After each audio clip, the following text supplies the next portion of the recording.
Hey guys, welcome to Jerry's Live. As always, I'm your host, Amy Gardner Dean. We are here in the studio and we are bringing you JL78. That's our 78th show. Somehow, despite what we do, they continue to keep us on. So, not sure whether we should be thankful for it, but I'm going to go with yes. We're trying to be positive today, right, Amanda? Yeah. Yes. Let's see, now you're over here where I can see you. We've moved everybody, so it's like I've got three little happy faces. That are typing. Or it's the Stooges, or I'm not sure. Charlie's Angels. That's what it is. You're Amy's Angels. We're gonna go with that too. We are doing basic pastel skills today. So if you're following along at home with us, you're gonna go to that search box on jerrysartorama.com. You're gonna type in JL78. That will pull up the supply list. So if there's something you see here that you want to know a little bit more about, that information will be there for you to check it out. I don't know if Katie's got the overhead on. Katie, do you have the overhead on? One of the books that we've got up on the shelves, finally we get to use those books, Katie. After all this time, they've just been pretty window dressing. Everybody's familiar with Edgar Degas, unless, well, everybody's familiar with the artwork, all the ballerinas, the things like that. Little do a lot of people know that those are actually pastels. So, what other famous artists? Whistler, right? Mary Cassatt, other artists like that. Were pastel artists, especially during the Impressionist stage. Although it's been far longer than that. There have been pastel artists, and you see works in museums all the time now. So, what are pastels? Well, we've covered that in an episode before, right, ladies? We've got the pastels episode that you guys can put up. We also did an after party where we showed the paper, and we talked about that and the different tooth. We're not going to cover any of that stuff today because we've kind of already done Supplies 101 with that. So you'll want to check those links out if you missed those episodes. The pastel one was last year. It was our 10th episode. And then we've got the after party with that. Another episode that, as we're starting out here, that we're going to want to have them linked to, our studio safety episode. We talked about pastels, about the things that you can do to kind of keep a cleaner work environment, keep the dust from getting up and going around your studio, where it's going to potentially cause health concerns. It's just going to cause, bronchial irritation. It could bother children or pets. So there's a lot of great ideas on that show, and I think we covered the pastels pretty early on in that safety episode, if I remember correctly. So you'll want to check those episodes out as well. And yes, Katie. all in the link on YouTube. They're linked in the descriptions. Okay. And on Facebook, they're linked on the pinned comment at the top. All right, so YouTube, they're in the descriptions for the show. You'll have to click on that, and those links will be there for you to check out afterwards. In Facebook, they're pinned to the top. And we do have, we're playing switcheroo just because we need to be able to kind of hit the road running and have people cover here and there. Amanda and Frida are trying out different venues. So if you're used to Amanda on YouTube, you've got Frida today. If you're used to Frida on Facebook, you've got Amanda. So nothing like throwing them a curve and they're already on it. I know, it's awesome. So safety things that you can do for dealing with pastels. Let's just go ahead and get started because we do want to get to the techniques. Gloves are something that you can do kind of anytime. If you're like me, you don't like gloves. They're creepy, they're sweaty. Unfortunately, I have gigantic man hands that generally, unless they're the giant ones for doctors where you can get the extra large, these immediately tear. So if you live in a cooler environment, you don't have high humidity, you have glove sizes that will fit you, these honestly are probably your best bet, especially if you're going to want to use your finger blending, which we're going to talk about reasons you shouldn't, but the kid in all of us sometimes kind of wants to. So this will protect you from that because the dust can actually be caustic and drying and damage skin over time. So it's good to either do the gloves or you can do what's called gloves in the bottle, which is essentially a barrier cream, okay? There's other manufacturers that make it. Winsor Newton does a barrier cream. Even some better quality glove, just regular, things that you can get over the counter at the drugstore may work, but this has a silicone, so it protects your hands. So I'm gonna put some on now. It's easy to apply. It's actually very thin. So it just gets down into the pores so that the pastel doesn't get down into there. Now, all the pastels that we're using today are AP non-toxic. On the website, sometimes we get people that ask, California has different standards as far as what their health labeling is versus just the regular AP certification. If you look at almost any pastel, generally it's going to have that California warning pop up on it. If you're looking at the colors on light items specifically, that's generally because titanium white is in there. Titanium white, they have to go by ingestion or all sorts of different things. And titanium white, something that if you ate massive amounts of it long term, would not be good for you. So there are those Prop 65 warnings on pretty much all pastels, but if it's got that AP certification, it's going to be safe for you to actually be using. Okay, so something to think about. Now that actually that's not horribly uncomfortable.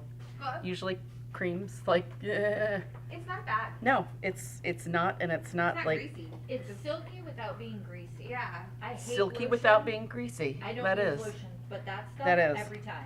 This is better than I used to be the proponent of, like the Windsor Newton cream. It's very waxy. This doesn't feel like if I do this, my fingers are gonna crack. So, all right. So I've got my protective cream on. We're ready to go. Pastels can be as much about the paper or the substrate that you use than it can be the actual pastels themselves. So on that pastel party episode, we actually did talk about pastel paper. We talked about the textures. We're going to very quickly just roughly go over that. The need for texture. Why? Why do you have to have texture? Pastel is basically a compressed or formulated pigment with particles, either calcium carbonate, either maybe some different types of clays that are pressed together to hold a stick form. The harder that is, the more clay is actually going to be in it. The softer that is, the more just the calcium carbonate is going to be in it because it reduces to a very fine pigmented dust. You've got to have some texture for that actually to adhere to. If you've ever used charcoal, you probably know this. Pastel is just as important. So when we're talking about texture, it's something that you need. The more texture, the more layers it's most probably going to hold. There are some exceptions, but not always. Kind of depends also on how heavy-handed you are. So, and that's kind of a learned technique with pastel, is being light-handed unless you need to be heavier-handed. Now, toned paper versus just a regular, white or a plain paper. Let's see, my toned paper, is in here. We'll go over the toned paper first, and then we'll talk about the paper versus sanded. Now, does that show up pretty well? Missed it. Yes. But is Gloves in a Bottle latex free? I don't believe it has latex in it, no. Hold on for a second, I'm skimming. I don't think it does because I think we've Latex suggested it. free. Yeah. I think we've suggested it to somebody who had a latex allergy Yes. before. It's like dimethicone, glycerin, things like that. Nope. So, and actually, if it did, I would be itchy by the end. So that would be definitely the determining factor. All right. All right. So toned paper. Toned just means that it's different colors. Okay. It's not just plain white. It may be a tan, like some of the sanded paper, like UArt. It may be different dyed colors. Now, what's important to know about toned paper, and people get excited and they see these pads where it's got assorted colors, it's better to get like an earth tones pad or like a gray values pad. The issue with that is the more just random colors you get, the more each pastel color is going to behave very differently. So what I did was I laid out 4 different colors, and I did kind of just a quick scrubby little sketch of each of them on here. Katie, you'll have to tell me if these, I'll see if I can't put them in the overhead so that they're all together. I've got my paper in between so that the dust would not pick up because these have not had fixative on it. And you can see that I had those between two just really thick pieces of Gator foam. You want, anytime you're carrying your pastel work with you, or to go somewhere and sketch or a workshop, you're going to need a couple strong boards that are flat, that can't be bent. And then you're going to need your paper or sanded paper or whatever you've got. And then you're going to need some glassine or tissue paper to put between. You're going to want to sandwich that very carefully and clip it with alligator clips or something like that so that it's not shifting, it's not moving around, the surface isn't getting kind of rubbed back and forth. So that's what I had those in. Now you can see these are 4 different colors of paper. These are all actually the Canson Mytint. This is actually the Sennelier C4 paper. That's like a velvet texture, kind of a fibery paper. Now, I did this so that I've got several things going on. This has, with the Canson Mytint paper, it's actually got a very kind of a rough, more honeycomb texture on one side, which I did this and this one with those. This one is the smoother texture that's on the back side. It's almost got kind of a linear, small lines that you can fill very easily. You can see there's not a lot of space in between the marks. This is much more predominant. I don't know if can you zoom in on that so they can see that now? Okay, well, it's much, you can see the little kind of honeycomb spaces with some of that. I haven't filled that up. This is a dark gray, okay. I just can't, it won't That's let me fine. remote zoom. Okay, first let's look at these colors. All these colors on the side are the exact same. It's all on different pieces of paper, so it's how those colors are reflecting. So this is actually a neon pink. Part of it is it may not translate to the monitor I've got in front of me that I can see, but it shows up actually the best on this, which seems very strange that it would show up on a lighter color. I would think that it would be very kind of in your face on a darker color. This darker gray, the kind of the Viridian color and the brown shows up way brighter and much more kind of pop than the ones up here, which seemed kind of like a surprise to me. I thought the darker might show up better on the light. I have not worked with a whole lot of these different colors of paper. I generally stick to a specific color, kind of like almost like a burnt sienna, pumpkin-y color, and then there's kind of a gray felty color that I like. So it was really interesting to see what these different colors did on all of those in kind of how they reverberate. Obviously the white shows up very nicely on these. To me, that doesn't show up too poorly on that either. The green totally got lost in the gray value. It was the same gray value as this gray paper. So if I was going to use this for something like vegetation, like a nice kind of sunlit field or something like that, this would not be the paper color that I would want, because that would just kind of, if I wanted to use any of that paper as kind of that nice mid-tone, it's lost. This almost stands up too much on this. You lose a lot of the white. You absolutely can't see the yellow on there. This is pretty nice for everything, shows pretty nicely. The gray as well. Now this really dark brown might be nice for like a Midwest scene, where you've got your beautiful buttes and the, all the clay and the red rock. This might be nice for an evening scene, maybe a forest with really nice deep shadows, because that green really pops on there. So pick a few different colors to try. You're going to want to swatch your pastels on them before you get going. Before you actually, are halfway through a really nice work and then you're like, this isn't working out at all. These colors aren't showing up. The gray values are just absolutely lost. I mean, on this one, this gray that shows up so nicely in these other spots. I didn't even know there was a pastel up there. Yep, totally gone. And this this brown is the same as here and here. You almost can't see it. Best thing you can do to determine kind of how well your color is showing up and whether this is a nice mid-tone, squint and look at these. Look at your monitor and squint. I'm watching you. Squint. You're going to see some really bright colors. You're going to see some really dark colors, but you're going to see kind of a lot of those mid-range colors drop out. So that's what you want to do with your paper and kind of put your assortment of colors on there. So it gives you an indication of what colors are going to show up, what colors aren't going to show up before you get started. Okay? Does that make sense? Does anybody have any questions about that so far? Since these are not finished works, I'm going to stack them together because I don't want to keep them. Ah, the pastel artists are going, no, don't do that.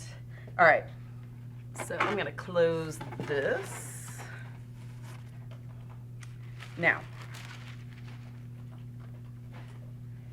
so that being said, good pads to start with. That the Sennelier C4, that's got that kind of nice gray color through the whole thing.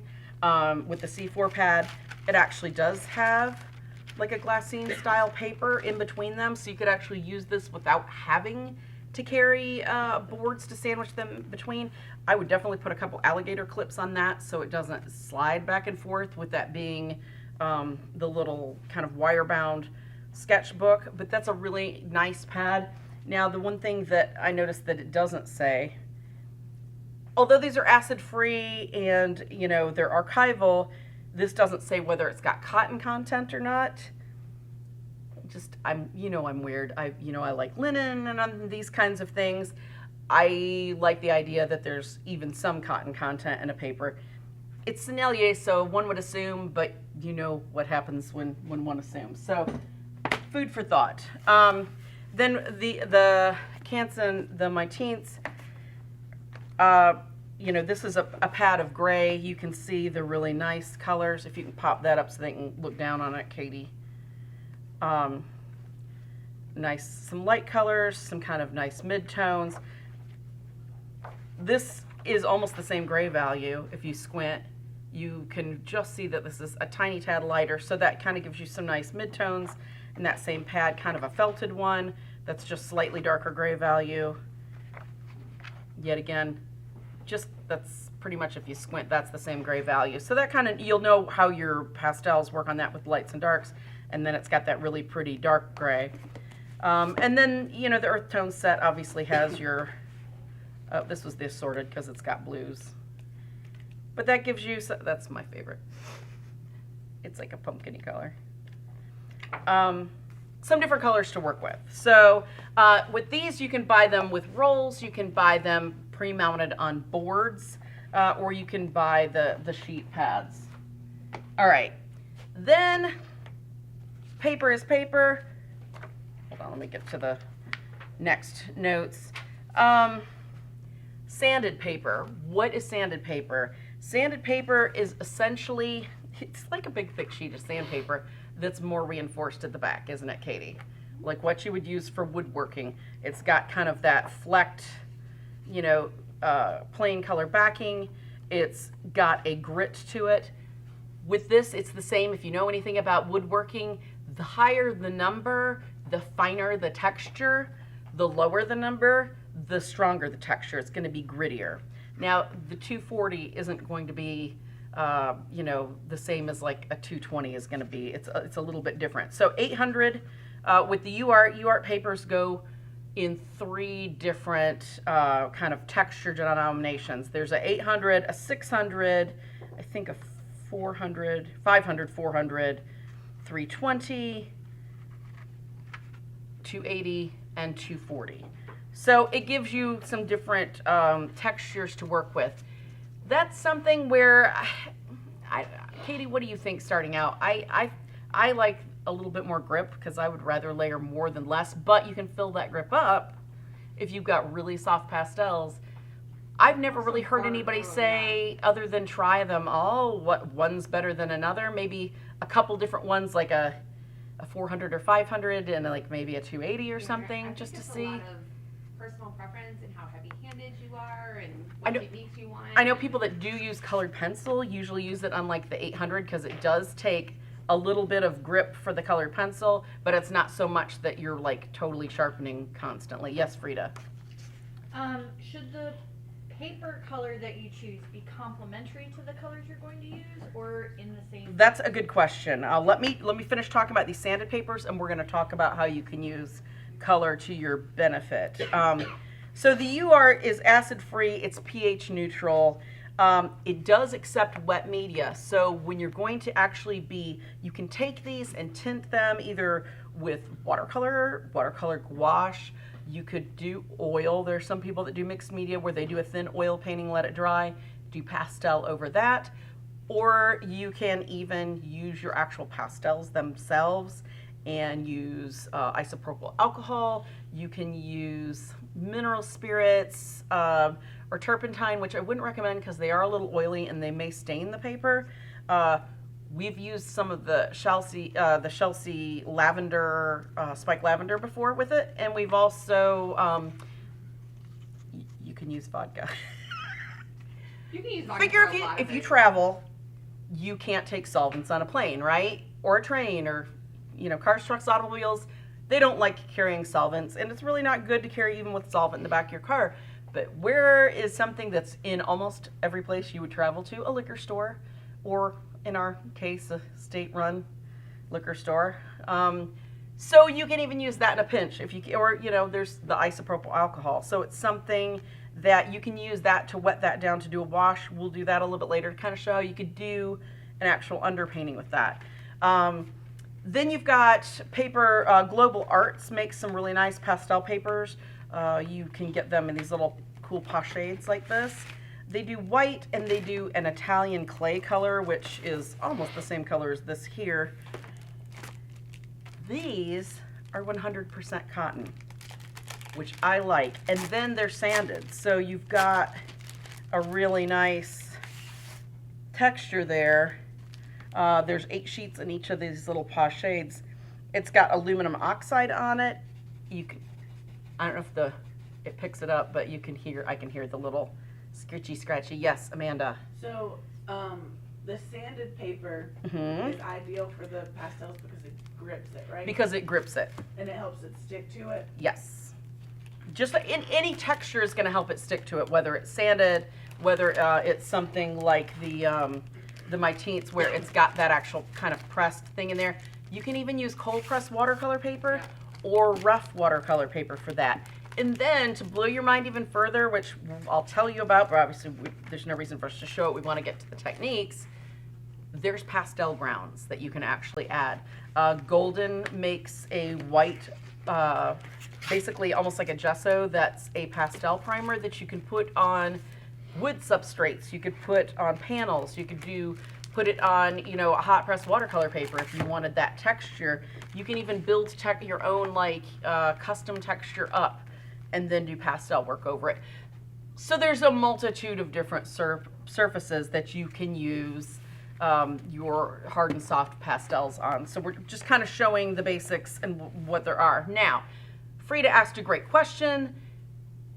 Can you use those colors to kind of aid you in your work? When we were looking at those just a minute ago, where the little flower was, and you could see some of them worked really great with it. Some of them, kind of vibrated off of it.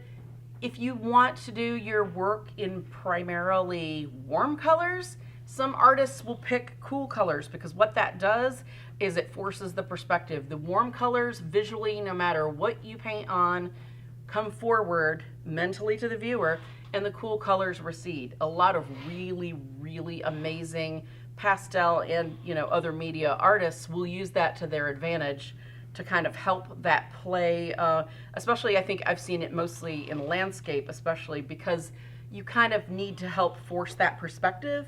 So they'll use that. Now, by the same token, if you wanted to use mostly cool colors in the painting, you could use a warmer background, maybe kind of one of those more pumpkin-y oranges or something, and that kind of helps vibrate. It gives the painting some energy. One of the most successful oil landscape painters that I saw that I really liked once when I was in a museum used this really beautiful quinacridone magenta ground, so it was this really nice magenta color, and then did their painting on top, and you could see that kind of through it. I loved that energy that it gave the painting. So that's something that I've seen with a lot of pastel artists as well. Now, with that sanded paper like the UART, you can actually do your own underpainting so that it's more kind of washy. It fills in color without impacting the thickness of the texture. so that once it's dry, you can actually put your pastels right on it, and it's not had to kind of already put a layer on that, you can only layer so much and then it just dusts off. So it's a nice way to do that kind of underpainting if you don't want a toned paper and you like the sanded surfaces to your advantage. So, and with watercolor paper, you could do that as well. You could just use watercolor on it. A word of caution on that. Watercolor is a transparent, for the most part, medium, right? Everybody that's used watercolor knows that. The beauty of it is kind of that glow and that luminosity. Pastels are an opaque medium. When you start putting your transparent colors underneath that will poke through kind of in the oddest places, and then you've got opaque colors on top of it, sometimes it can lend some kind of weirdness in how people kind of view it. It can sometimes really flatten that opaque, additive of the pastel.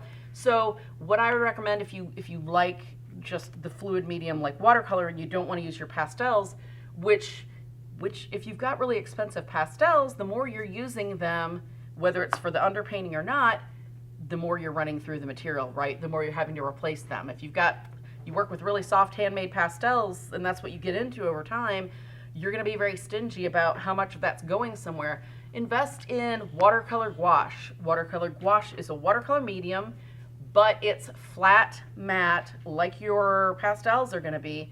So it gives that flat look to the background, saves you the money on the pastels so that you're not having to use them for that, and but gives you kind of that neat underpainting. So, all right.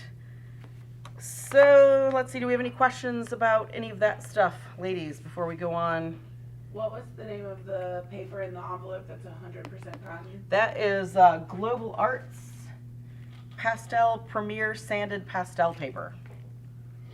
And they make it in that pretty white, and those can be tinted as well, and then they also make it in a beautiful Italian gray color. That's what I have at home. I really like it. I was like, whoa, I think we've done fancy. something here on that before. It might be. Were those videos or something? I don't know. Maybe we should do something on that for the framing episode next week, which I'll say it now. We're doing a framing episode next week on pastel. How do you frame pastel paintings? Because pastels are dust. Even with fixative, stuff can dust and come off and stick to the inside of your glass and all that. So Sam is going to be here and he's going to teach us how to frame pastel and charcoal work. He'll be framing the portrait of Will from the Figure 4th episode, the charcoal portrait of Katie, and then some sort of something that I will be doing between now and then. So possibly on that Italian color. So yes, so you'll see that. All right, if there's no other questions, we're gonna just very quick talk about pastels. There are differences in pastels. Everybody's familiar with the Prismacolor new pastels, those very hard, very long, thin sticks. Different manufacturers make those. We're going to be showing kind of that version with the Mungio pastels. And let's see, this is the soft pastels. We've got a lot of pastels here. You have to keep them in the I wanted the extra fine and the soft and the stuff and all the stuff. Because Amanda likes to do an over color. There's no gold, Amanda. I'm sorry. Well, then I'm not. I know. She's packing up and going home. All right. The thing is that why I'm always like, oh, that's the hard pastels, because this is a really huge selection of pastels. If you can do the overhead, Katie. These are the semi-hard pastels. Now they're called that, but they're not super hard, quite as hard as new pastels. They're just a little bit softer, which I think is better, because new pastels, that's what I used to have. They break and they break and they break and they break and they break. These are a lot more forgiving. They lay down slightly softer line. You're not having to push and pull, which is really good, because hard pastels are used for underdrawing, and then they're used for kind of going in and sharpening edges, for kind of refining detail in your finished work. If the pastel is too hard and you're using it to kind of refine those edges, a lot of times what it does is it does not adhere to that soft pastel. It just kind of either pushes it around and makes it kind of a weird, strange area that's not really adhering, or it cuts through it and then that color gets lost. So the nice thing about these, they play well with others because they're semi-hard, but they've got all of these gorgeous colors. This is the set of, how many are in this? 120. That's crazy for that many hard pastels. So pastels are something where you can do a tiny bit of color mixing. Really putting one color by the other is the best way to make a color, because if you start mixing and blending, it just goes and turns into just a big sloppy color mess. This gives you the ability to have any of those colors to be able to outline with. So that's a really handy thing. So I'm gonna put this over here. Let's make sure that's not gonna move the camera. All right. Then we're gonna use just some regular soft pastels. These are Mungio's Artist Soft Pastels. I went ahead and took this small set and did this color chart. So you can see all of those colors are actually on this gray paper here, just so I could see how these reacted. Now remember when we were talking about those gray values and how if you squint, some colors disappear? I'm gonna put this up. Everybody do that for me. Squint at those colors. Notice how a bunch of them just disappear into the background? You lose a lot of the edges too. You do. You lose a lot of the edges. So that's something you can use to your advantage. But it's definitely something you already want to know, so that you kind of know you need to put a brighter color with that or something around that, and not let that paper be around it if you want that color to easily be seen. So the nice thing about these, although they're soft pastels, those other ones are semi-hard. These are soft, but they've got square edges, so you can actually use some linear detail that we'll talk about in just a little bit. So we'll be using these as well. Stick those right on top of there. Side question. Side question, sure. Are Conte crayons considered a hard pastel? Conte crayons are an oil pastel. They're kind of like the, like, you know, where I was talking about the Jerry's Jumbo Jet pencils, where they got that little bit of oil impregnation that makes it really dark and rich, but it performs more like a pencil. The Conte ones are that way as well. Conte does make pastel pencils. It's not that you can't use those sticks with it, but sometimes it's, you know, gets a little where they don't want to play as well together. So use them sparingly. Either use them for only kind of tightening up end detail, or for a quick underdrawing that's very light. You don't want to get scrubby and heavy-handed with that. All right. Yes, Frida. As we're ogling the Ian soft is pastels. asking if you can explain what a pastel with a wax outer edge is. Is he talking about oil crayons or something? Like the ones that have the skin, That would be That's that what would it be the sounds oil like. sticks. like Yeah, the how much protective I love skin. it. Right, like where the Skin. oil actually skins plain up on skin. it, I'm guessing. Pastels are either going to be hard or soft, or they're going to be oil pastels. There's not going to be, or those wax crayons, but that's not the same thing. The wax crayons are just pigment with wax, right? So anything that's wax is not something, unless you're doing mixed media and you're using those underneath. Still, I think these might pick up and play and leave some goo on each other. So I would recommend not to use the wax with it unless you practice first on something that's not important. Are you talking about the Neocolor ones? If you're talking about the Neocolor ones, those are either the wax, there's the Neocolor 1 and 2, or the oil. They're not and our pastels episode goes into the differentiations of all those, both in the Facebook Live episode. There wasn't YouTube then, unfortunately. Sorry guys, you have to look at it on Facebook Live. Or on that after party, we also go into them. And Mike tries different ones, so you get kind of a very unbiased, kind of like, oh wow, I didn't know these could do this, from Mike. These are the Mungio Extra Fine Soft Pastel. They're just kind of like the top artist grade for what Mungio produces. So you can see this is a box of 200. So you've got a really great color selection there. So we'll be using those as well. I think I'm just going to set one of these out and then set the other one out of the way so we're not banging things around. All right.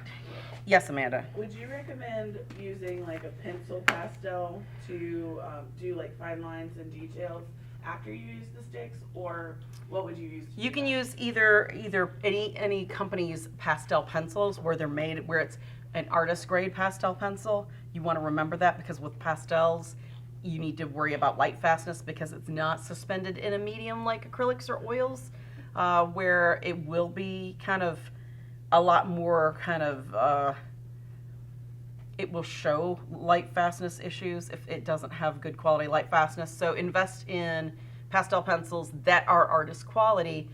You can use those for that. They're going to be a little slightly softer than like your hard stick pastels, but really these soft pastels that are in the square sticks can give you almost exactly as much, with a little bit of practice, as much you know, detail, I guess is the word that I'm thinking of, as a pastel pencil itself will.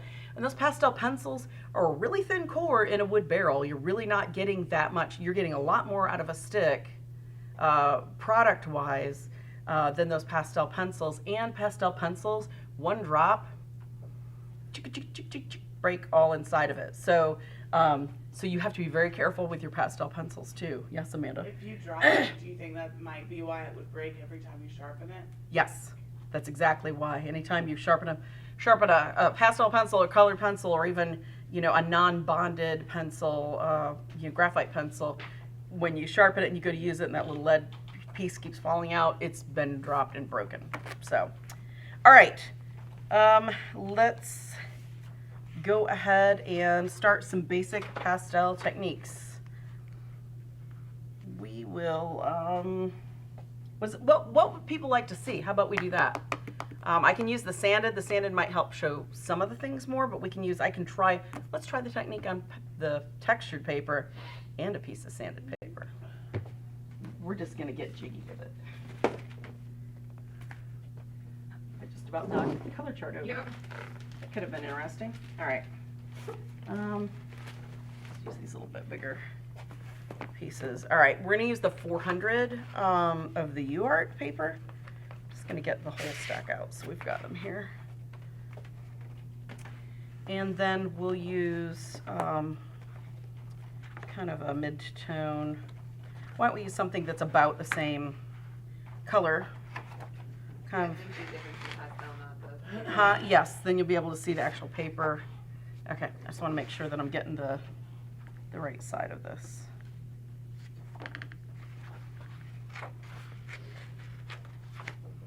Ooh, and I can smell the isopropyl alcohol. Maybe from where you spilled it earlier? No, I like waved the thing over it and I can smell it from there. All right, so we've got these here. So this is our my Teens paper, that the regular paper pulp paper. Now, I do know they used to say that it's a 15% cotton content. I don't know what it is now because they don't have it on any of their stuff. Back in the Google machine. yeah, well, guess good luck with that because I tried that last night. So I know what the old ones used to say because I used to buy that paper for colored pencil ago. Not so now. All right. What was Yeah. How many years was that? About this was that? that long ago.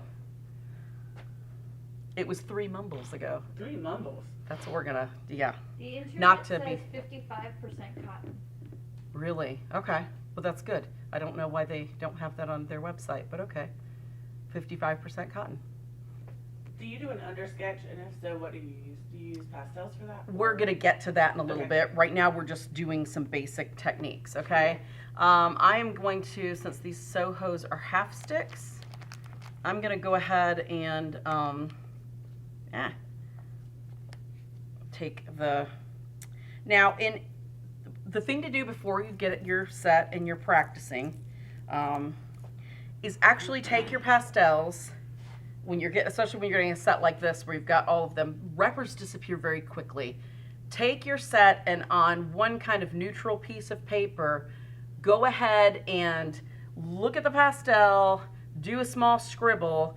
It's going to have the name. This is Nougat, and it's 018. You're going to want to scribble that on there, then take a pencil or, a black pen or something, write the color, write the name, so that when you run out of Nougat, then you're sad and need another candy bar. Yep. You know that's the one to order open stock to replace that beloved color that you don't know what it is. You just have that little stump that you can go over there to your paper and go, oh, that's Nougat. I need another one. So make sure that you do that before you get started. Now, one of the basic pastel techniques, and it's something that people want to fight to no end, is using that half stick on its side. There's some pastel instructors that tell you when you get these sticks, they're almost useless like this, to go ahead and snap them in half. I know, why do you think I didn't do pastels for forever? That makes me so mad, because Yeah. we get so many customer service Oh, yeah, that complaints say that it's about them broken. being No. broken when they come. Yeah, no, you want it, it's just easier to work with to start with. So that is one of the things, to use a pastel and bold strokes. So we're going to do the bold strokes right up here. You don't want to put a lot of pressure on this, because remember, the more pressure you put on it, the more it's going to dig into that paper and start filling that texture. So you can see that just with a couple very light strokes. If I wanted to do it heavier, I could really do that, but I can see it starting to dust up. See how that filled that texture a little bit more with two more kind of tighter strokes? Now this is on the 400 grit paper. Look how I barely had to apply that, and it just pulled that off because it's sanded. It's just like sandpaper. If you're using sandpaper and you accidentally get your hand, it's abrasive. Does the same thing to these. These are much easier to sand some surface off than your skin. So that's on that sanded paper. That's on this. Take your pastel and get used to kind of moving it around, turning it on its side to get kind of some linear strokes. You want to practice and feel comfortable with making shapes with some movement. Practice lighter, practice a heavier hand, just so you're kind of getting used to that medium, all right? So that is, that kind of stroke is really good for under drawings, which we'll show in a little bit. It's great for blocking in those lower levels of painting where you're not starting to offer detail to the viewer. Anywhere you want to kind of leave yourself color notes and kind of broader patches without detail is where you're going to want to use those pastels on the side like that. Now, then you go with, let's find something that'll show up here. We'll do, it's like there's so many colors, I can't choose. Working with an edge or a point is kind of the next technique. Obviously, it's what they're saying it is. These are perfect for that. Both the soft pastels and then the semi-hard pastels. Let's get one that's a little off color compared to this so you can see the difference between the two. This is the soft. It's a little bit more of kind of a cerulean blue. I'm going to use that edge. See how fine of an edge I can get with that on there? You can really hear it. Can you guys hear that? Mm-hmm. On that sanded paper, it really takes off way more material when I'm looking at the pastel on the side. So you can use those corners, you can use to, draw more rounded shapes. You can see that this starts taking off material very quickly, so you're not able to keep quite as tight of a point.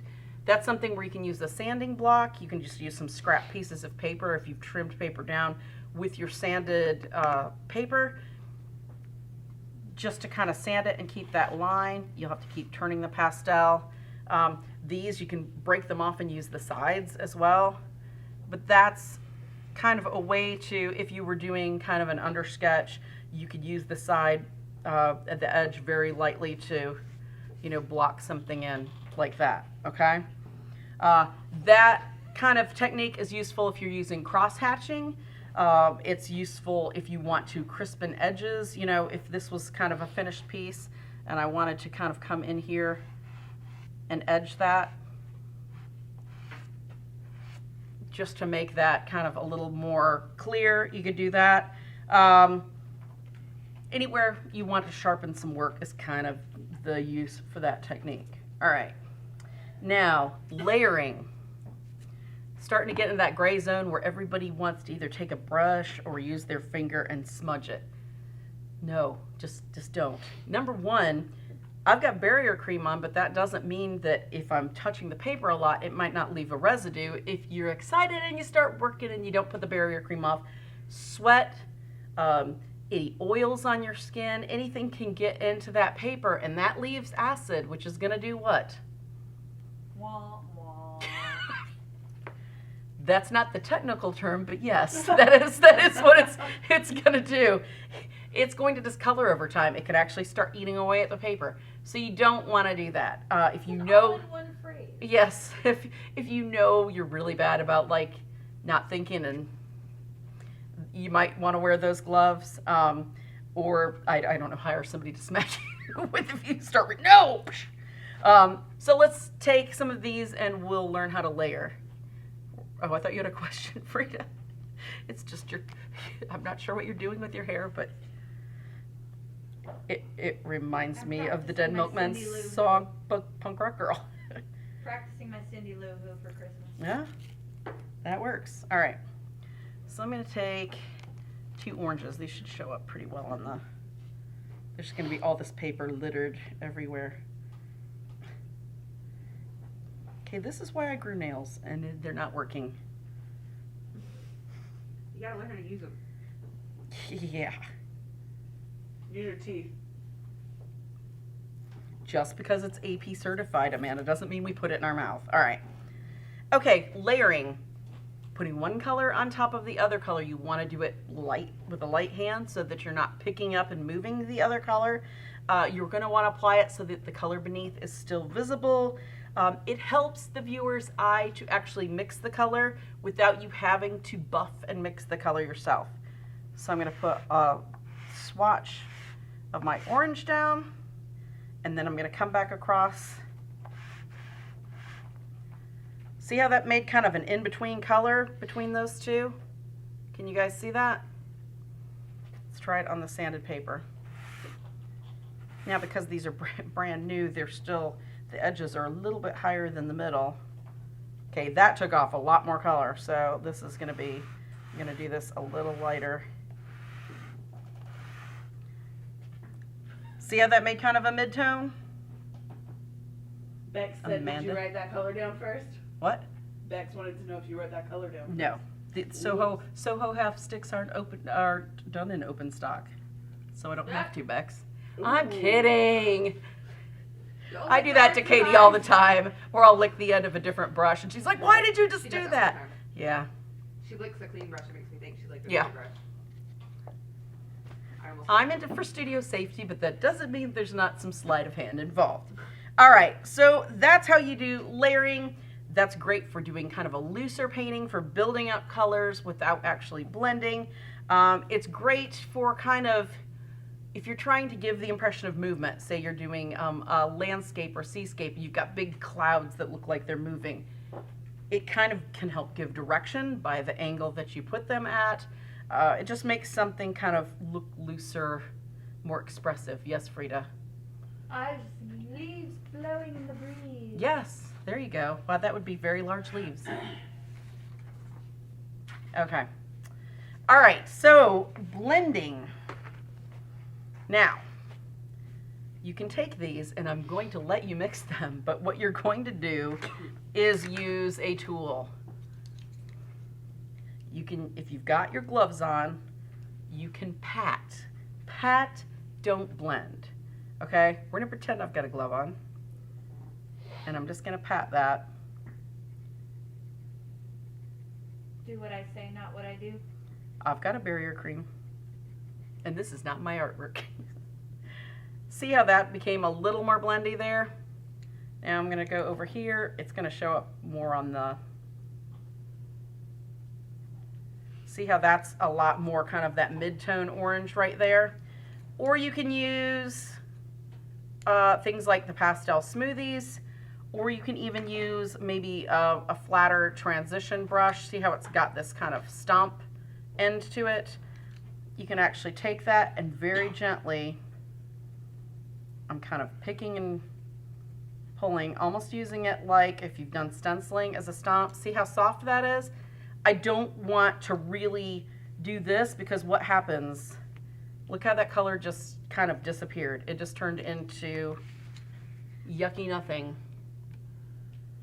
See that? Where I just rubbed that? It picked up too much of the color. Woo! Throwing electrical cords. All right, so now I'm gonna do it on here. I'll do it up here. That barely requires anything. See how much softer that application is? Can you see this right here? See the circle that it made? So that's a way of blending without, you're not scrubbing it, you're not, because if I take this and I scrub it, this is gonna do this. See how that's not really effective? That other color is a nice soft tone. Then I'm still gonna be able to layer other colors over, okay? I like the, I'm so excited now. I just saw the words that you put up here. Isn't that fancy? My team, you art. Wow. Hey, why Wait. Now I'm like, oh, now I want to do other things to make her type more things. Don't overwhelm it yet. Oh, come on. Why do we refer to a pastel work as a painting and not a drawing? Good question. Good question. There are two different beliefs on this. What I think is probably makes the most sense to me.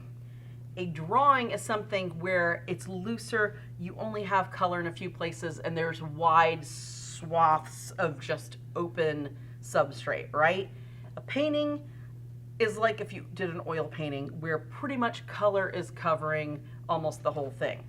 Does that make sense? So I think that that's more, just makes, because you can use charcoal and, scrub with your fingers and do all that, and it's still considered a drawing. It's not a painting. So it's just the whole kind of amount of that substrate that's covered is what makes it more of a painting. So. I always thought it was partially because basically when you're painting, you're pushing pigment around. And when you're doing pastels, you're just kind of pushing loose pigment around until you make it live its own. Yeah, and I think that's kind of why people are like, there's not really a hard and fast thing, but I think more often than not, it's the safest bet is just that, these obviously would be drawings if this was real work. Okay, so hatching. Hatching is actually a non-uniform way of layering colors over each other with a similar line or motion. I need to find something that I can see really easy. Okay. I actually like those half sticks. That's just, I can tell that I use half sticks more because this feels very awkward. Okay, watch. Mwah! I had become attached to that. Oh, not now. It's on, Amanda. I'm taking the label off this, and it's the color name too, Bax. Well, while you do that, All right. can you sand down gridded paper, or are you just stuck with what grit it is? With the sanded paper, if you are you saying to make it to use it, but To you get it? make it less gritty. No. Nope. It is what it is. Don't just get something else, or use lighter techniques where it's not going to pull off. If you're wanting something that you've got something that's much thicker grit, use lighter techniques so it's not kind of stripping as much of your pastel off. All right, so this is hatching. Okay, hatching is going to be where I'm taking lines. Okay.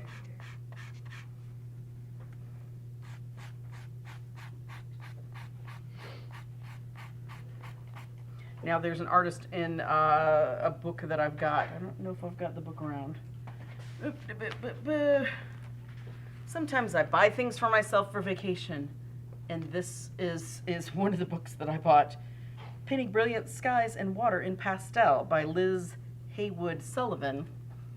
We don't carry it. I go to bookstores and buy things, but this was actually a fantastic book for learning those different techniques. And her hatching, I'm saying that because her hatching skills in her paintings just amaze me. It's so cool. That's pretty much most of the techniques she's using. Now I'm going to take this color. See how this color is this here, right?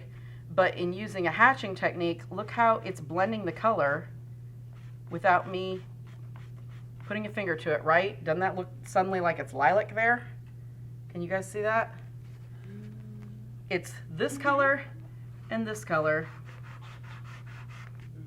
But notice how it's become a color in and of itself in between. Can you see that? Just does not translate as well to the camera as it does here. All right, so I've got that dark color on the sanded paper.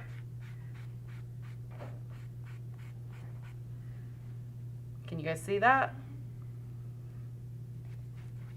It's frustrating because it's not as, there, It's now kinda we like go. When you do the dot matrix printing and it's Yes. like the two colors, or like Right. the old comic books, It's the two colors yes, that you it's got in almost there. like using an underpainting without using an underpainting with those with that hatching. Now, cross hatching would be is the next type of hatching. It would be if I took my color and I did it like this.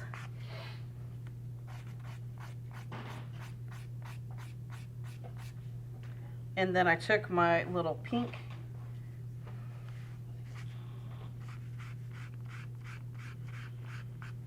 see that? Where that's kind of making a mid-tone.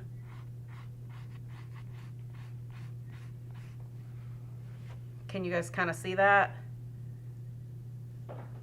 Everybody, you guys had coffee, wake up. All right, so with brighter colors that might, I'll tell you what, let's see if it's easier to see with a much more saturated.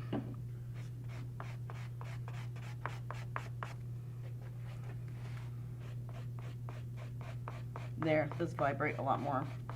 Can you see that now? That, Yes. okay, and so then with this one, I'm gonna do just the regular hatching.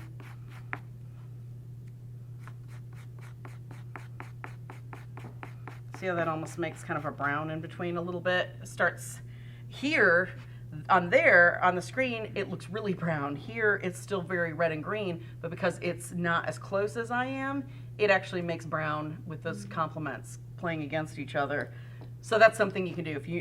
If you don't know anything about color theory and you're either just into pastels or wanting to get into pastels, learning some color theory can really help you with kind of color mixing, especially with this, because you're not taking yellow and blue and mixing green. You're gonna have to actually put them together with strokes. All right, so underpainting. This is the fun part where we get to use the isopropyl alcohol, Katie. Whoop, whoop. Okay. Make a mess. No, not at all. Are you gonna talk about cleaning those blendy brushes? Huh? Cleaning what? The blendy brushes? The blendy brushes, you could just use a soap and a water, like the Chelsea lavender soap. To clean those blender brushes, it'd be the same as if you had oil paint or acrylic paint or whatever. Don't use a solvent on them. Use just a soft, gentle, natural linseed oil-based soap and clean them out and air dry them completely dry before you put them with pastels. Okay, now, something to note. I'm going to put this here for just a minute. When you are working with pastels, this actually is still really not the right angle. And I'm showing you this just to prove the point. If you've got dust and you're putting on really thick layers, where is that going to go? What does gravity do? Down. Down. If I've got this tilted like this, or even say like this, where is it going to go, Amanda? Down, but it's going to get caught on all this Yeah, textured everywhere. paper in between, And right? when you pick it Slide up down. later. Remember the apple that we did with the Sennelier? And in the pastel episode, there's an apple. You can kind of see some colored dust up under it. Now, there's things you can do about it. You can take something like a chamois. You can actually take it and kind of dust that off, but it also might blend a little bit of dust in there. So what can you do? Use an easel if you're going to work at an easel or a work table, or if you've got a drawing table. Tilt it either straight or just slightly towards you if it's like a standing easel, because what that'll do is as the dust is on there and you're working, it falls down and there's not the paper underneath to catch it. So you'd actually, ideally, which this is I use this as a demonstration easel, you'd never want to use this for pastel. Ideally, you're going to want it slightly tilted forward like that. Okay, does that make sense? So this is our surface area here that we're working on. okay? It's awkward at first. When you find the joy of how little cleanup you have to do and how less smudges there are, it's well worth it. All right, so say you're going to a workshop or something to learn some things. That pastel dust is going to go on the floor of your studio. In that safety episode, we talk about what you can do for that. Another very cheap thing you can do is actually take your board. We're not going to work on this. We're going to have to do it flat just so we can show people. But you're obviously going to have your paper put on a board so that it's got some stiffness to it. Take some 2-inch tape. You can take 4-inch tape, whatever you want. Go the length of kind of under your drawing.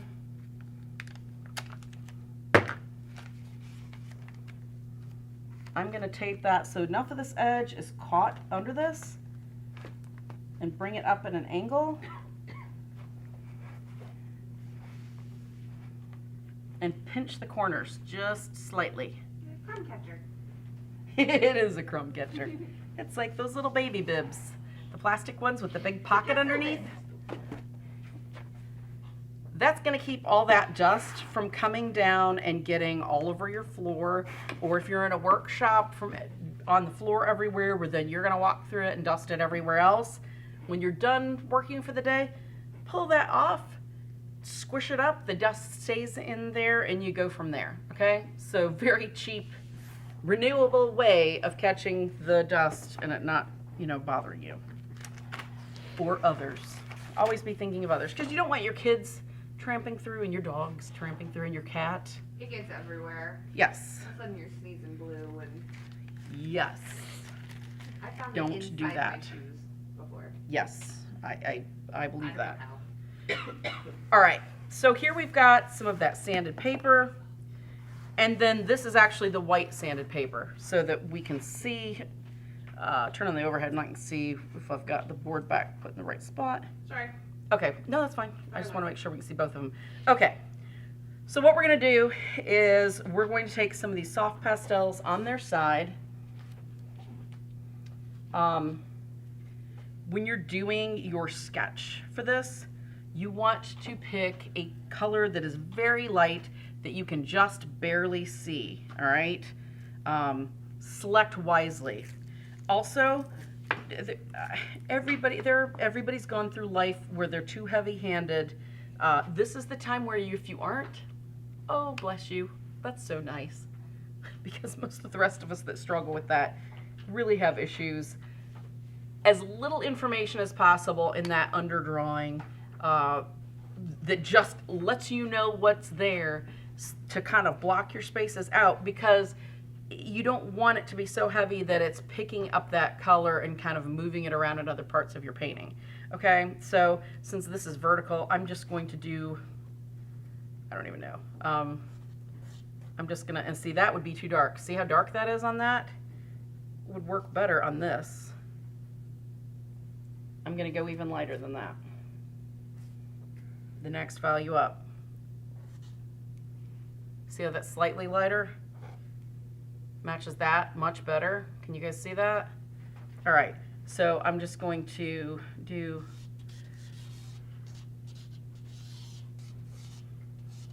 we'll say it's like a lemon or something. There we go.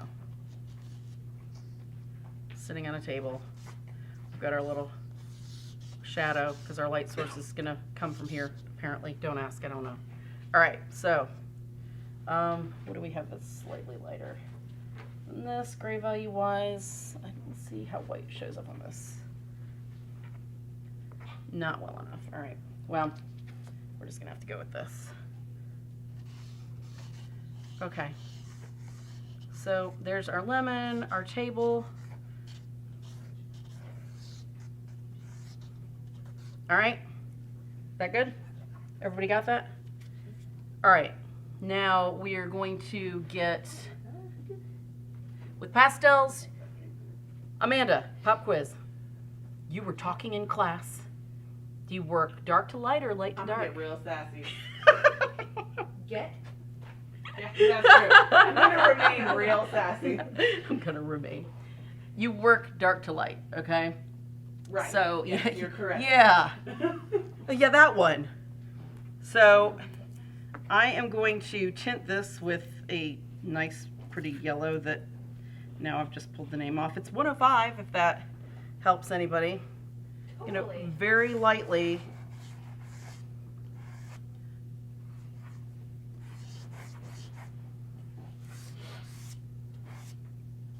Now see how much harder this is to see on this tinted paper? Can everybody see that? No, Okay. she's just being quiet.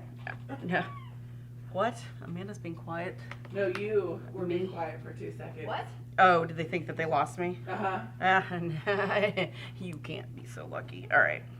I said, I think she was just being quiet for once. Ha ha ha. True. Okay. So there is a little bit of color there. Can you guys see that? Mhm. Just defining the edges.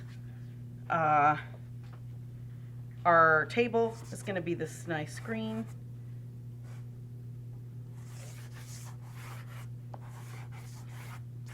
I'm just using this to make those nice broad strokes, just to kind of block that in, right?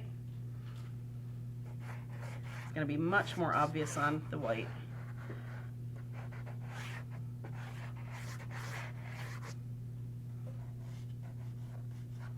Okay. What color do we want for the background? Purple, Violet? What? lavender. Lilac. Okay, we're gonna go with a nice red violet since we've used a green. Okay, So then we're doing kind of a split complementary here.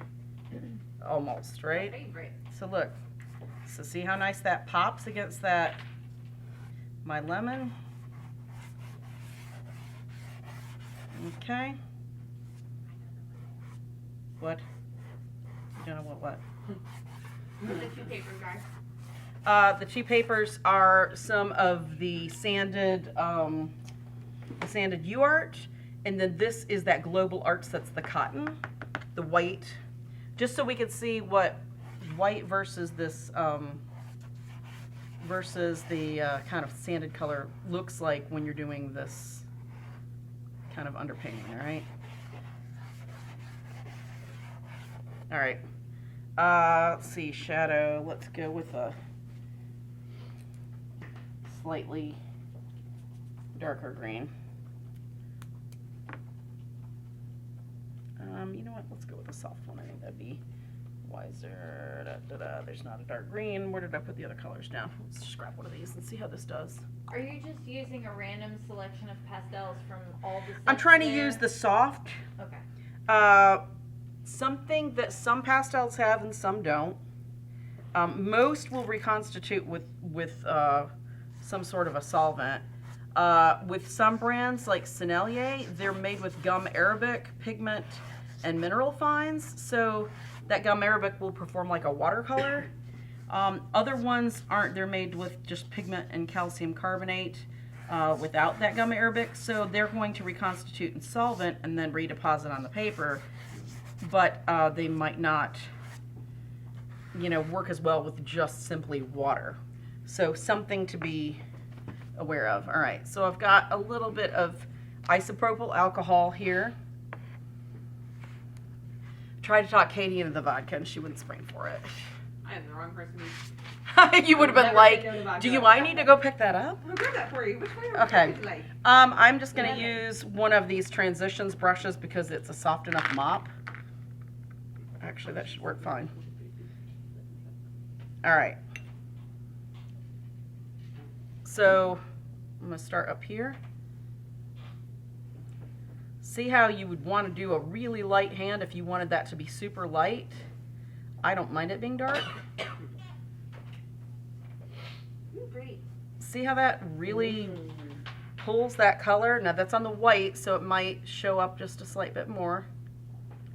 Now this is something you're not going to be able to really do on that My Tints paper because A, it's already got a ground on it, so you're starting where you would start that kind of underdrawing with your lights and darks, right? And that paper is not, it's got an interesting kind of like a sizing on it, but it's designed to not let the pastel absorb down into the fabric as much. It's designed for it to actually sit on the weave, so it makes that color a lot higher and brighter. So that's not going to be able to have that wet media put on it and not potentially, you know, cause you issues. This, I can see it picking up and buckling a little, but I know from experience that that will lay back down. All right. Probably should have started with the yellow, What since I strength don't have alcohol is unlimited. that? Huh? What strength alcohol are you using? I don't know. 99. I'm Yeah. kidding again. You faked that, right? I did. Does Good. it say it on the thing? Is that, It says that I'm using Celia's alcohol Oh, is spray it that from she there? Yeah. that she left us, so I'm not sure. I mean, with this, it's not as big of a deal to need to use the 99. But I want to say that she actually had to go and get it from behind the counter, so it probably was the 99 when she was talking about that she went and got it. 91 or 99, I think. Mm-hmm. I think anything above 90, they have to get. Okay, now you can see where here I actually did a little bit more on the end than with it turned on its side. So you can see kind of those drawing lines. I kind of like that look, but you know, it depends. And this is where it's good to have, you know, paper and do some trials. Everybody's seeing how suddenly that looks like a painting. It does not look like. Now you can use just regular watercolors on this. You don't have to use your pastels, but kind of On the, top of the pastel? huh? You can use watercolor on top of pastels or instead No, of no, instead of the pastels, to actually save your pastels. You know, if this was my set of very expensive handmade pastels, I think I'd just be using gouache under it instead. And being like, yep. Well, but, I mean, but you could do this much thinner and much lighter where you wouldn't be using as much of it too. All right, I need to get a little bit more alcohol and not, because that's going to be dirty and pick up. Are the sanding papers really hard on your brushes? Yes, they would be. I would say something that's synthetic would probably be the best thing to do. But you're not using these like, You're not scrubbing with yeah, it, you're not, you're picking up color and moving it. Look how bright and lemony that is. I barely applied that, and that just really popped. Now, this little stick that's this dark color, notice how it's not as saturated as that yellow and the red. That came from the Soho set. That wasn't the Mungio. So you can see kind of that difference between the you know, more professional set and just more the student grade set. All right, so does everybody kind of get this? This is how this works. You can see that light color that I picked up just totally disappeared. So that didn't really help. I would just use your darker colors to kind of pop that and go from there. All right? Makes sense? I like the way the UArt looks because that just little bit of off tan. This was the UArt. Oh, my finger even goes under it. Woo! This is an exciting day, Katie. Tricks. This is very exciting. She did not tell me about this. Probably because she knew I would have been like, woo, watch this. Wasn't fully sure All it was right. gonna work. So I would let this dry. You could probably use a hair dryer. It's alcohol, so it's going to dry pretty quickly. And then start your painting over it, okay? Now, let's see where we've got. All right. Dusting. Dusting sounds exactly like that. I'm going to take one of these pieces and just stick it in. Dusting. With the Soho set, the Soho beginner set, we've got that on the list. The Soho beginner set comes with these little half sticks. It comes with 2 sets of brushes, one that's a stiffer hog bristle, one that's the really soft hair like what I was using. It comes with some stomps. Comes with an eraser. Actually comes with the very expensive C4 pad of the Sennelier that we showed at the beginning. It actually comes with some fixative as well, and the pastels. I think it's all for $69.99. Let me check my $69.99. So for under $100, you've got everything ready to go to start out. What's the fallback of that? You cannot get these in open stock. Once you have the set, there's not replacing those specific colors. But it is a student grade set, so it's great just for kind of getting out and starting off and kind of working from there. Seeing what colors you like, you can look at other brands like the Mungio and things like that and kind of color match. That's why you keep those swatches. Yes, Frida. That pad by itself Yeah, is it's $41. I know, expensive. So, That's a good deal. and you don't have to start with that pad. You would, you know, I wouldn't. the sanded stuff is in the My Teens is much cheaper, but it does come with this thing called a pastel shaper. Now, to me, this is a misnomer. Doesn't really shape your pastels. You would have to have some giant pastels. I know with the street chalks, it will shape them because, woo, that's a sharp brush. Because that's not going to get a point to those little tiny half sticks. But what this thing is great for, you can seal your dust in, is you can put this in like this and take a color. Let's do something bright, this really dark blue. I don't know if you can see in the overhead. Okay, got my pastel. I've been able to sharpen it enough by like, You have to Not use the just showing down side. the bottom, Yeah, but you use got to the use the side, side. Yeah, because you can see that's got an angle to it there. See how I made some nice dust here? Dusting, you can take a dry brush,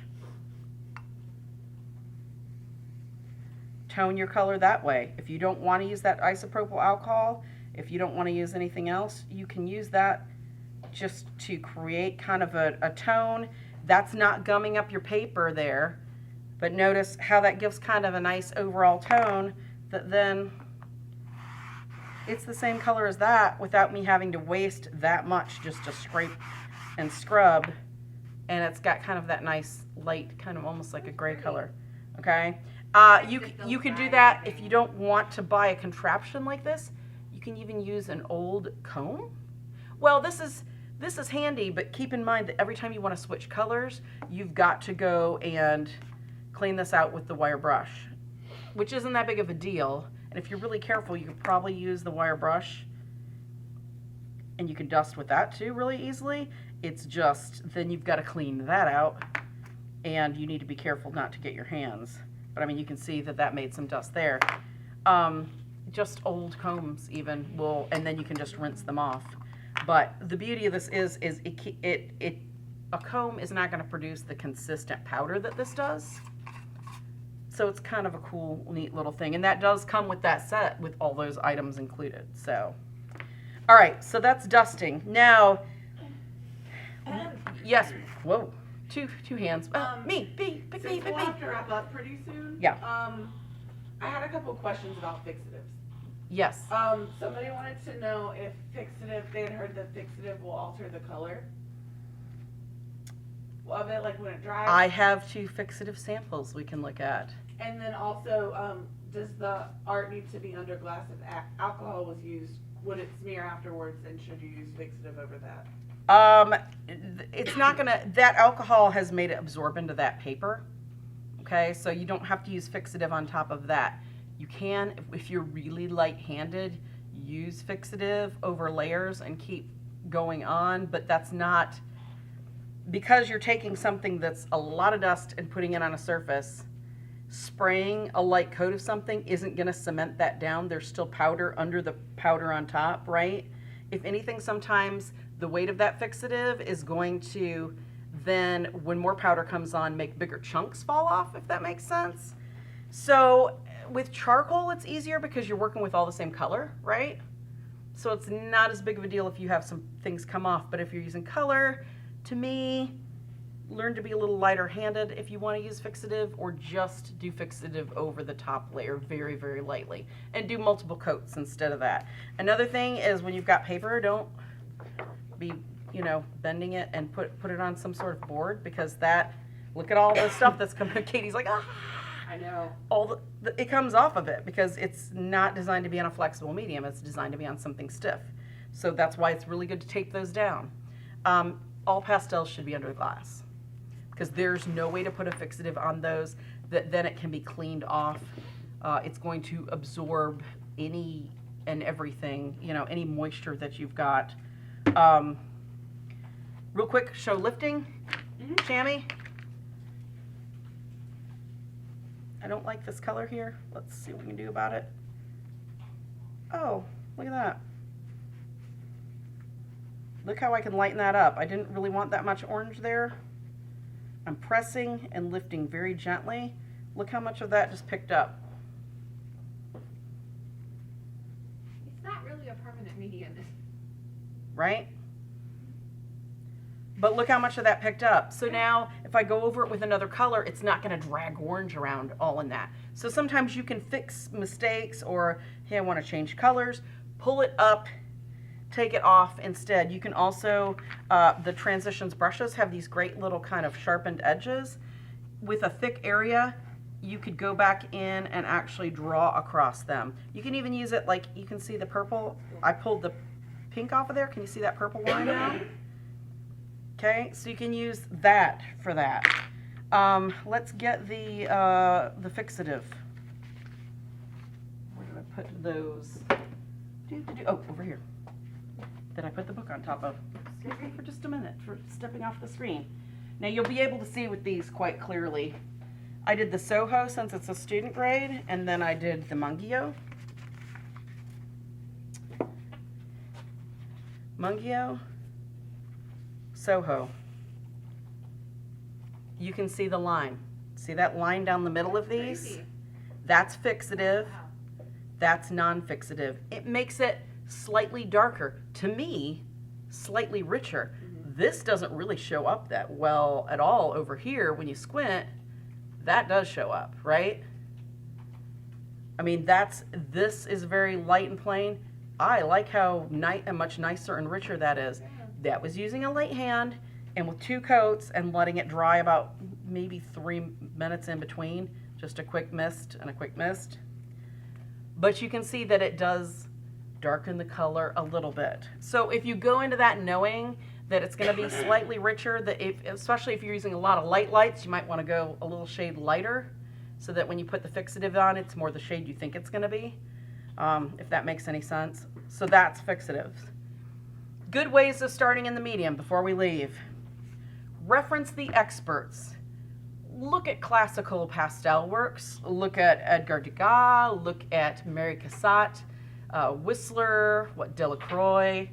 Any of those type of people, type in famous pastel artists. Google images, pop, you'll have tons of stuff to look at.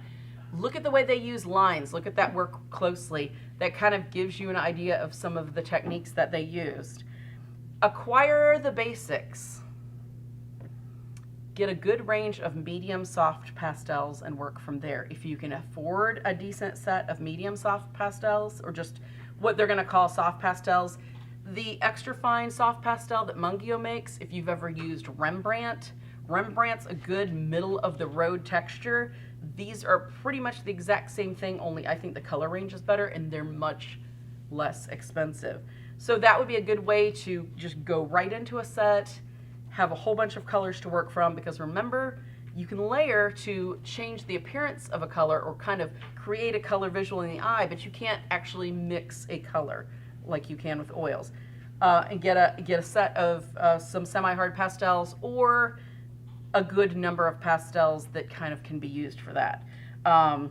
Fill in with open stock. When you buy open stock, try different brands, 1 or 2 colors at a time, see what you think of the texture, then you'll know, yes, this brand's awesome, it's for me. No, this brand just is garbage.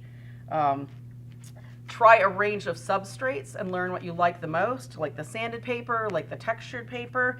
Paper's much less expensive than pastels, so that's a great thing to kind of play with a lot less investment in it. Art instruction. I can't stress this enough. The more you look at this type of medium, the more you absorb. Find a good book or find somebody that does workshops or private lessons. A place like Art of the Carolinas is a perfect way to find people that teach those types of things, because not only are there the instructors there, but a lot of instructors shop there, don't they, Katie? And hang out there. So, and good instructors in one medium, no good instructors in other mediums. look at people's websites before you sign up, because somebody can make themselves sound fantastic, and they may be fantastic in other mediums. I can paint, oil paint. Am I a great pastel painter yet? No. And that's fine. But I shouldn't definitely not be charging people to take lessons if that's what I was doing. So talk to students that have worked with them, see what they think of it. Don't be afraid to use the internet to research. Lots of different groups. The Pastel Society of America generally has chapters in every state. They can give you great references for that. Okay? So we talked about the fixative, and that's pretty much it. It's an awesome, fun medium. I was just talking to Katie earlier today saying, when I get ready to go on this short art sabbatical to do some research at the end of the month, to do some research for another kind of artist's self-improvement series, I get to go work for a week at a different location. I'm taking pastels with me because I really got into that. It is painting, but it is drawing at the same time, and I want to be more familiar with it. So yes, Frida. Are the Munyo colors from, sorry, this is going off on a bit That's of a fine. tangent. Are they the same color from one set to another of the different Like the names, I would imagine, but I am not certain. Like cobalt blue is the same in the Yeah, hard like- as the hard. Let's see, deep sky blue.